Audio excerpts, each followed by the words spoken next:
தங்கள் மனம் கவர் திரை கலைஞர்களின் வாழ்க்கை பயணத்தை தாங்கள் தொடர்ந்து காண உங்கள் நியூஸ் மிக்ஸ் டிவியை சப்ஸ்கிரைப் செய்து கொள்வதுடன் நிகழ்ச்சி பிடித்திருந்தால் லைக் என்ற பட்டன் மூலம் தங்கள் விருப்பத்தையும் மற்றவர்களும் அறிந்திட ஷேர் என்ற பட்டன் மூலம் பகிர வேண்டுகிறோம்.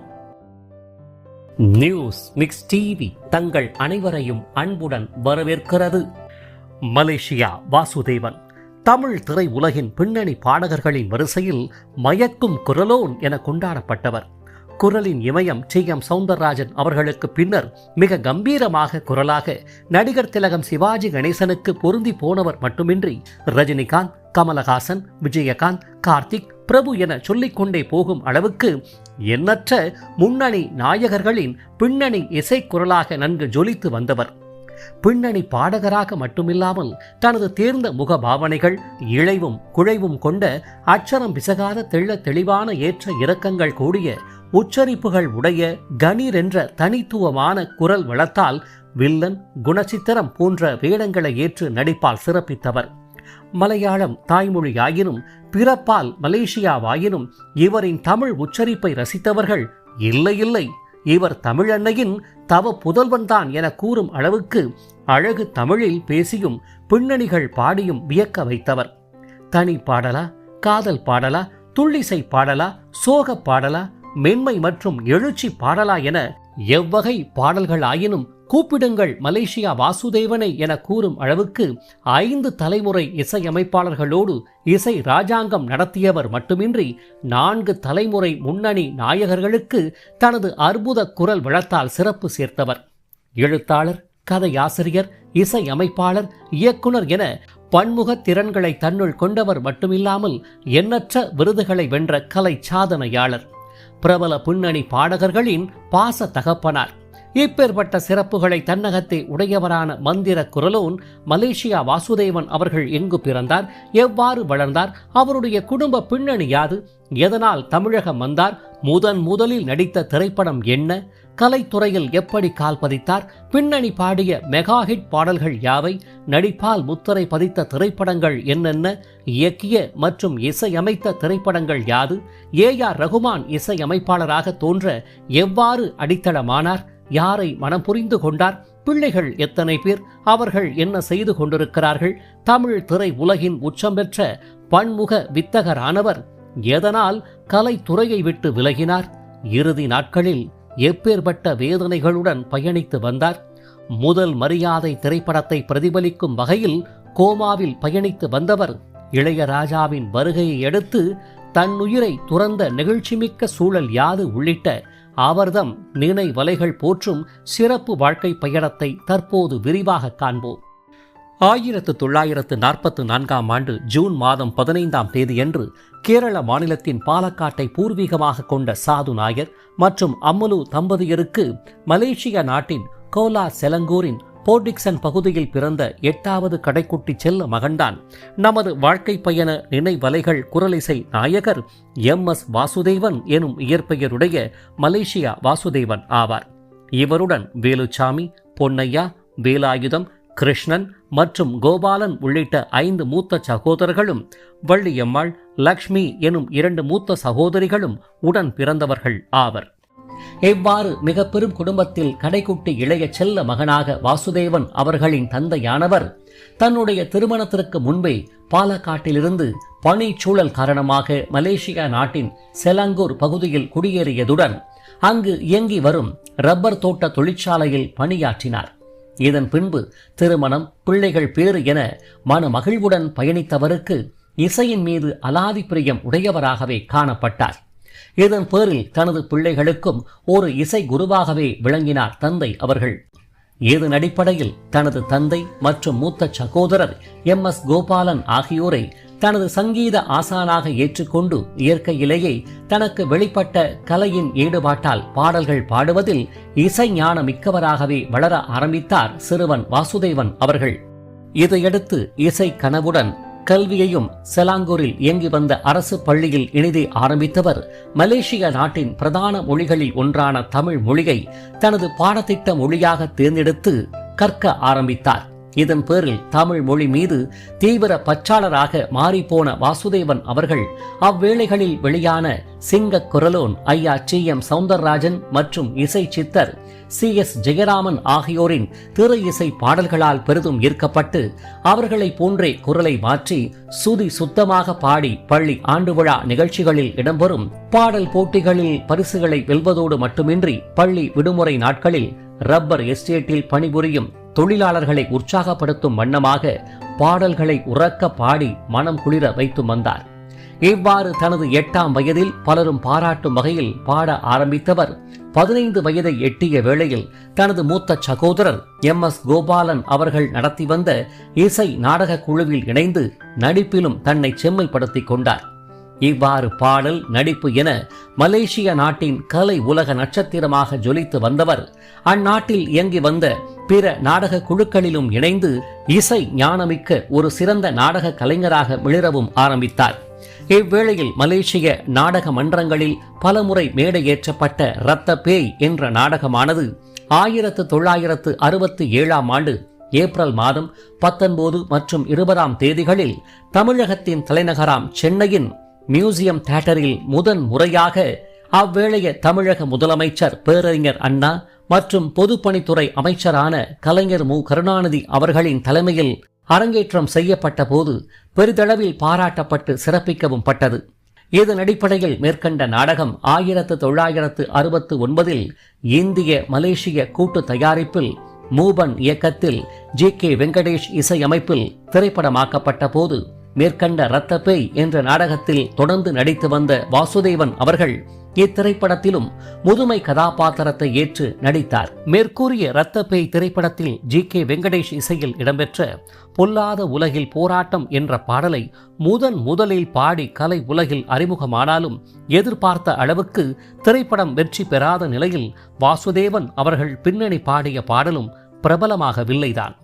காதல் நகைச்சுவை ஏதுமின்றி வித்தியாசமாக தயாரிக்கப்பட்ட இரத்த பேய் திரைப்படத்தின் மூலம் தமிழக ரசிகர்களால் அடையாளம் காணப்பட்ட வாசுதேவன் அவர்கள் நண்பர்களின் ஆலோசனையின் பேரில் கலைத்துறையில் இணைவதற்கு ஆயத்தமாகும் வண்ணமாக சென்னையிலேயே தங்கி வாய்ப்புகளை தேட ஆரம்பித்தார். மேற்கண்ட இரத்த பேய் திரைப்படத்திற்கு இசையமைத்த ஜி.கே. வெங்கடேஷின் அறிமுகத்தை நன்கு பெற்ற வாசுதேவன் அவர்களுக்கு அவரிடம் உதவியாளராக பணிபுரிந்து வந்த இளையராஜாவின் நட்பும் நன்கு கிட்டியது என்றே கூற வேண்டும். நடிப்பையை தனது முதல் தேர்வாக தேர்வு செய்தவருக்கு குரல் வளம் காரணமாக பின்னணி பாடகர் என்ற அந்தஸ்தையை தமிழ் திரை உலகம் வழங்கியது என்றே கூற வேண்டும்.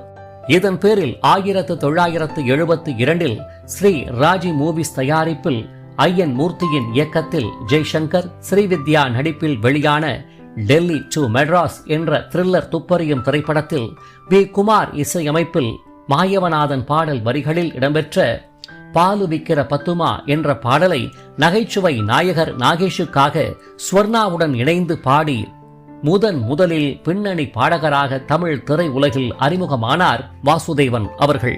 1973இல் வெளியான நடிகர் திலகம் சிவாஜி கணேசனின் பாரத விலாஸ் என்ற திரைப்படத்தின் வாயிலாக மீண்டும் பாட வாய்ப்பு கிட்டியது.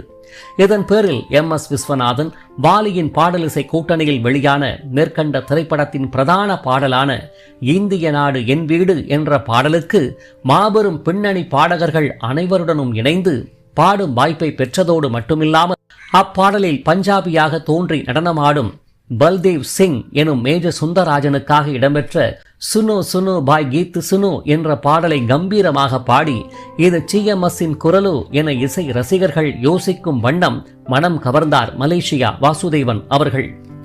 இதன் பின்னர் தலை பிரசவம் உள்ளிட்ட திரைப்படங்களில் பாடி வந்தவருக்கு மிக பெரும் திருப்பு முனையை ஏற்படுத்திய திரைப்படம்தான் ஏ.பி. நாகராஜன் அவர்களின் குமாஸ்தாவின் மகள் என்ற திரைப்படத்தில் குன்னக்குடி வைத்தியநாதன் இசையில் இடம்பெற்ற காலம் செய்யும் விளையாட்டு என்ற பாடலாகும். மேற்கூறிய குமாஸ்தாவின் மகள் திரைப்படத்தில் குன்னக்குடி வைத்தியநாதன் இசையில் வெளியான காலம் செய்யும் என்ற பாடலை பின்னணி பாடி கலங்க வைத்த வாசுதேவனுக்கு மலேசியா வாசுதேவன் என பெயர் சூட்டி அழகு பார்த்தார் அருட்செல்வர் ஏ.பி. நாகராஜன் அவர்கள். இவ்வாறு ஓரிரு திரைப்படங்களில் பின்னணி பாடி வளர்ந்து வரும் குரலிசை நாயகராக வலம் வந்த மலேசியா வாசுதேவன் அவர்கள் இளையராஜாவின் நட்பின் காரணமாக அவருடைய சகோதரர்கள் இணைந்து நடத்தி வந்த பாவலர் இசைக்குழுவிலும் தன்னை இணைத்துக் கொண்டு இசை கச்சேரிகளில் பங்கேற்று பாடியும் வந்தார். இதன் பின்பு GK வெங்கடேஷிடம் உதவி இசையமைப்பாளராக பணிபுரிந்து வந்த இளையராஜா அவர்கள் இசையமைப்பாளராக 1976 SPT பிலிம்ஸ் தயாரிப்பில் தேவராஜ் மோகன் இயக்கத்தில் பஞ்சு அருணாச்சலம் கதை வசனத்தில் சிவகுமார் சுஜாதா நடிப்பில் வெளியான அன்னக்கிளி என்ற திரைப்படத்தின் மூலம் அறிமுகமாகி வளர்ந்து வந்து கொண்டிருந்தார்.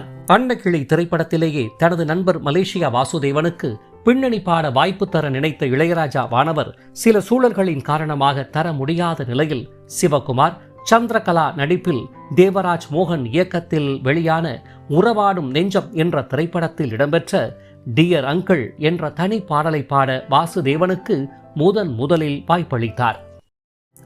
இவ்வேளையில் 1977 தனது நண்பரான பாரதி ராஜாவின் 16 வயதினிலே திரைப்படத்திற்காக பாடல் பதிவின் போது பாட வேண்டிய SP பாலசுப்பிரமணியம் அவர்கள் குரல் அழற்சியால் பாதிக்கப்பட்டிருந்த நிலையில் என்ன செய்வதென்று பாரதி ராஜாவும் இளையராஜாவும் யோசித்துக் கொண்டிருந்த வேளையில்தான் இளையராஜாவின் மனக்கண்ணில் தனது குழுவில் பாடிக்கொண்டிருந்த மலேசியா வாசுதேவனின் முகம் வந்து போகவே அவரை அழைத்து இந்த வாய்ப்பினை சிறப்பாக பயன்படுத்திக் கொள் என கூறி பாட வாய்ப்பளித்தார் இளையராஜா அவர்கள்.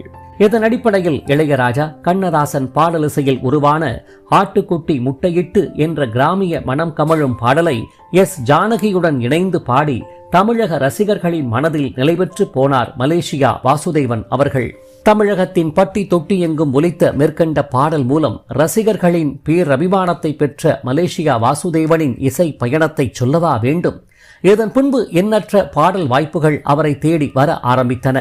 இதனைத் தொடர்ந்து கிழக்கே போகும் ரயிலில் இடம்பெற்ற கோயில் மணி ஓசை தன்னை கேட்டதாரு, எங்க ஊரு ராசாத்தியில் இடம்பெற்ற பொன்மான தேடி நானும் பூவோடு வந்தேன், கிராமத்து அத்தியாயத்தில் இடம்பெற்ற ஆத்து மேட்டுல ஒரு பாட்டு கேட்குது, சிகப்பு ரோஜாக்களில் இடம்பெற்ற இந்த மின்மினிக்கு கண்ணில் ஒரு மின்னல் வந்ததே, புதிய வார்ப்புகள் என்ற திரைப்படத்தில் இடம்பெற்ற வான் மேகங்களை வாழ்த்துங்கள் பாடுங்கள், நிறமாறாத பூக்களில் 1000 மலர்களை மலருங்கள், சட்டம் என் கையில் திரைப்படத்தில் இடம்பெற்ற ஆழக்கடலில் தேடிய முத்து, தூரல் நின்னு போச்சு என்ற திரைப்படத்தில் தங்கச் சங்கிலி மின்னும் பைங்கிளி, சுவரில்லாத சித்திரங்களில் இடம்பெற்ற காதல் வைபோகமே காணும் நன்னாளிதே, மண் வாசனையில் இடம்பெற்ற ஆனந்த தேன் சிந்தும் பூஞ்சோலையில் என அடுக்கிக் கொண்டே போகும் அளவுக்கு தொடர் பாடல்கள் மூலம் தமிழக ரசிகர்களின் உள்ளம் கவர்ந்த மலேசியா வாசுதேவன் அவர்களின் அட்சரம் பிசகாத கணீர் குரல் வளம்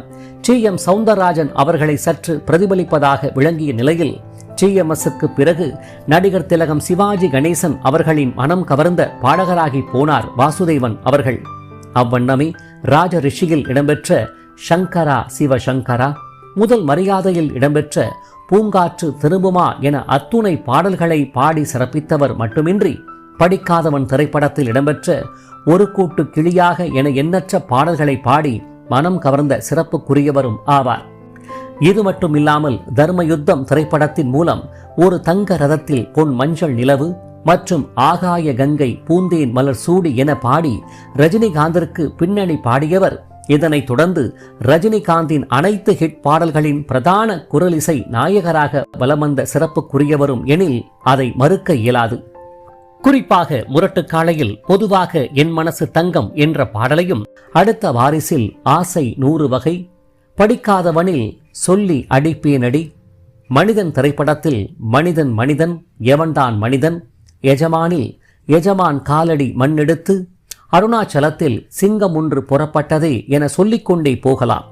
இசை சித்தர் CS ஜெயராமன் அவர்களை பிரதிபலிக்கும் வண்ணமாக மணிப்பூர் மாமியார் என்ற திரைப்படத்தில் இடம்பெற்ற ஆனந்த தென்காற்று தாலாட்டுதே, இன்று போய் நாளை வா என்ற திரைப்படத்தில் இடம்பெற்ற மதனமோக ரூப சுந்தரி மற்றும் கன்னிராசையில் இடம்பெற்ற சுகராகமே என் சுகபோகமே நீயே போன்ற பாடல்களை பாடி ரசிகர்களை வியக்க வைத்திருப்பார்.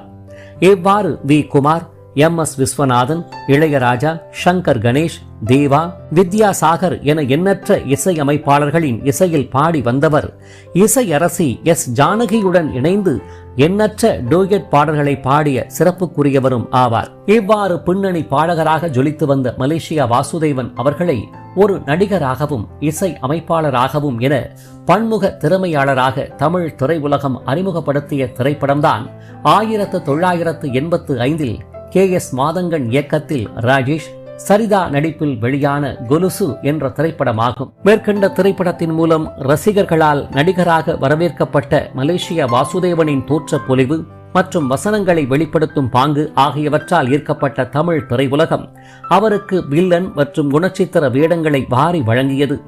இதன் பேரில் கமல்ஹாசனின் ஒரு கைதியின் டைரியில் அரசியல்வாதி சூரிய பிரகாசம் என்ற வில்லன் கதாபாத்திரத்தை ஏற்று கலங்கடித்தவர். இதனைத் தொடர்ந்து சத்யராஜுடன் முதல் வசந்தம், கடமை கண்ணியம் கட்டுப்பாடு, விஜயகாந்துடன் ஊமை விழிகள், கமல்ஹாசனுடன் பேர் சொல்லும் பிள்ளை, ரஜினிகாந்துடன் ஊர்காவலன், விஜயகாந்துடன் உழவன் மகன், சிறை பறவை, பூந்தோட்ட காவல்காரன், பாண்டியராஜனுடன் ஊரை தெரிஞ்சுகிட்ட கதாநாயகன், ராமராஜனுடன் பொங்கி வரும் காவேரி என நடித்து வந்தவர். பிரசாந்துடன் திருடா திருடா, விஜயுடன் பூவே உனக்காக, நினைத்தேன் வந்தாய் மற்றும் பத்ரி உள்ளிட்ட திரைப்படங்களிலும், வி சேகரின் பொங்கலோ பொங்கல், முரளியுடன் தினம்தோறும், அஜித்துடன் கண்டுகொண்டேன், தருணுடன் புன்னகை தேசம், கரணின் கொக்கி உள்ளிட்ட 100க்கும் மேற்பட்ட திரைப்படங்களில் தனது தேர்ந்த நடிப்பால் முத்திரை பதித்தவராவார். இது மட்டுமின்றி உறவுகள், சாமந்திப்பூ, பாக்கு வெத்தல, 1000 கைகள், 6வது குறுக்கு தெரு, ராஜாவின் பார்வை உள்ளிட்ட திரைப்படங்களுக்கு இசையும் அமைத்துள்ளார் மலேசியா வாசுதேவன் அவர்கள். மேலும் ஒரு கலை முயற்சியாக 1990 தன்னுடைய உஷா புரொடக்ஷன்ஸ் தயாரிப்பில் தன்னுடைய கதை வசனம் மற்றும் இயக்கத்தில் சிவகுமார், ஹரிஷ்குமார், டெய்சி சோனியா நடிப்பில் நீ சிரித்தால் தீபாவளி என்ற திரைப்படத்தை வெளியிட்டார் மலேசியா வாசுதேவன் அவர்கள். மேற்கண்ட திரைப்படம் எதிர்பார்த்த வெற்றியை தரவில்லை. 1987 விளம்பர படங்களுக்கு இசையமைத்து வந்த திலீப் எனும் AR ரகுமானுக்கு தன்னுடைய வடிவமைப்பில் KS சித்ராவுடன் இணைந்து பாடிய டிஸ்கோ டிஸ்கோ என்ற இசை ஆல்பத்திற்கு முதலில் இசையமைக்க வாய்ப்பு தந்து அவருடைய இசை வாழ்விற்கு அடித்தளமிட்டார் மலேசியா வாசுதேவன் அவர்கள். இவ்வாறு வாசுதேவன் வழங்கிய இசை முகவரியால் திரை உலகினராலும் ரசிகர்களாலும் நன்கு அறியப்பட்ட AR ரகுமான் அவர்கள் மணிரத்தினத்தின் ரோஜா என்ற திரைப்படத்தின் வாயிலாக தமிழ் திரை உலகில் கால் பதித்து புகழின் உச்சாணி கொம்பை தொட்டார் என்றே கூற வேண்டும். மேலும் இசை புயலாக உருவெடுத்த AR ரகுமானின் இசையில் வெளியான கிழக்கு சீமையிலே என்ற திரைப்படத்தில் இடம்பெற்ற தென்கிழக்கு சீமையிலே என்ற பாடலையும், மிஸ்டர் ரோமியோவில் இடம்பெற்ற மோனலிசா மற்றும் மின்சார கனவில் இடம்பெற்ற பூ பூக்கும் ஓசை பாடலில் வரும் கில்கோரே கில்கோரே என்ற பகுதியையும் தனது வசீகர குரலால் பாடி மனம் நிறைந்திருப்பார் மலேசியா வாசுதேவன் அவர்கள். 8000த்திற்கும் மேற்பட்ட பாடல்களை பாடி 4 தலைமுறை கலைஞர்களோடு பலம் வந்த மலேசியா வாசுதேவன் அவர்கள் கம்பீரமான பாடல்கள் மட்டுமின்றி நண்டு திரைப்படத்தில் இடம்பெற்ற அள்ளி தந்த பூமி அன்னை அல்லவா, புது கவிதையில் இடம்பெற்ற பாவா வசந்தமே, சுகம் தரும் சுகந்தமே, பன்னீர் புஷ்பங்களில் வெளியான கோடைக்கால காற்றை, கோழி கூவுது திரைப்படத்தில் இடம்பெற்ற பூவே இளைய பூவே என அடுக்கிக் கொண்டே போகும் அளவுக்கு மென்மையான மனம் வருடும் பாடல்களை பாடிய மனம் கவர் வித்தகராவார். விஜயகாந்தின் அலை ஓசை திரைப்படத்திற்காக வாசுதேவன் அவர்கள் பாடிய போராடடா ஒரு வாழைந்தடா என்ற எழுச்சி பாடலாகட்டும், சர்க்கரை தேவன் திரைப்படத்தில் இடம்பெற்ற மஞ்சள் பூசும் வஞ்சி பூங்கொடி போன்ற பாடல்கள் இன்று வரை மிக பிரபலமாகும். இது மட்டுமின்றி 1977 வெளியான அவர் எனக்கே சொந்தம் திரைப்படத்தில் இடம்பெற்ற இலங்கையின் புகழ்பெற்ற பைலா பாடலான சுராங்கனி என்ற பாடலை ரேணுகாவுடன் பாடி ரசிகர்களை அசத்திய மலேசியா வாசுதேவன் அவர்கள் SP பாலசுப்ரமணியத்துடன் இணைந்து சட்டம் திரைப்படத்தில் வெளியான நண்பனே எனதுயிர் நண்பனே என்ற பாடலையும், மிஸ்டர் பாரத்தில் இடம்பெற்ற எண்ணம்மா கண்ணு சௌக்கியமா என்ற போட்டி பாடலையும் அற்புதமாக பாடியதுடன் முதல் வசந்தம் என்ற திரைப்படத்தில் வெளியான சும்மா தொடவு மாட்டோம் வந்தா விடவு மாட்டோம் என்ற பாடலில் ரசிகர்கள் வியக்கும் வண்ணமாக நடனமாடியும் அமர்க்களப்படுத்தியிருப்பார் மலேசியா வாசுதேவன் அவர்கள். கலைமாமணி விருது, தமிழக அரசின் விருதுகள் உள்ளிட்ட எண்ணற்ற விருதுகளை வென்ற மலேசியா வாசுதேவன் அவர்கள் உஷா என்பவரை மனம் புரிந்தார். மேற்கண்ட தம்பதிகளின் அன்பின் அடையாளமாக யுகேந்திரன் என்ற மகனும் பிரசாந்தினி மற்றும் பவித்ரா என்ற 2 மகள்கள் உள்ளனர். இவர்களில் மகன் யுகேந்திரன் அவர்கள் தந்தை மலேசியா வாசுதேவனின் கலை வாரிசாக ரோஜாவனம், பார்த்தேன் ரசித்தேன், காதலர் தினம், சாமி, பாண்டவர் பூமி உள்ளிட்ட திரைப்படங்களில் பின்னணி பாடியவர் மட்டுமின்றி பூவெல்லாம் உன்வாசம், பகவதி, திருப்பாச்சி, முதல் கனவே உள்ளிட்ட திரைப்படங்களிலும் நடித்த சிறப்புக்குரியவரும் ஆவார். இவர் வானொலி நிகழ்ச்சி தொகுப்பாளரான சிங்கப்பூரைச் சேர்ந்த ஹேமமாலினி என்பவரை மனம் புரிந்துள்ளார். மேற்கண்ட தம்பதிகளுக்கு விசாஷன் நாராயண், கிஷான் நாராயண், தர்ஷன் நாராயண் என்ற 3 மகன்கள் உள்ளனர். யுகேந்திரனைப் போலவே மலேசியா வாசுதேவனின் மகள் பிரசாந்தினி அவர்கள் 12B, வின்னர், வெயில், வாரணம் 1000 உள்ளிட்ட திரைப்படங்களில் பின்னணி பாடிய சிறப்புக்குரியவரும் ஆவார். இவர் பிரேம்நாத் என்பவரை மனம் புரிந்துள்ளார். இவர்களுக்கு ரித்விக் என்ற மகன் உள்ளார். மற்றும் ஒரு மகள் பவித்ரா அவர்கள் பவித்ரா வாசுதேவன் என்ற பெயரில் யூடியூப் சேனல் ஒன்றை நடத்தி வருகிறார். இவருக்கு சாய் நாராயண் என்ற மகன் உள்ளார். இவ்வாறு இசையால் மனம் பரப்பி வந்த மலேசியா வாசுதேவன் அவர்கள் 2010ஆம் ஆண்டு வெளியான பலே பாண்டியா என்ற திரைப்படத்தில் இடம்பெற்ற ஹாப்பி என்ற பாடலை பாடியதே அவர் பாடிய இறுதி பாடலாகும். இதைப் போலவே மறைந்த பிரபல நிகழ்ச்சி தொகுப்பாளர் ஆனந்த கண்ணன் நடிப்பில் வெளியான இத்தனை நாள் எங்கிருந்தாய் என்ற திரைப்படமே மலேசியா வாசுதேவன் அவர்கள் நடித்த இறுதி திரைப்படமாகும்.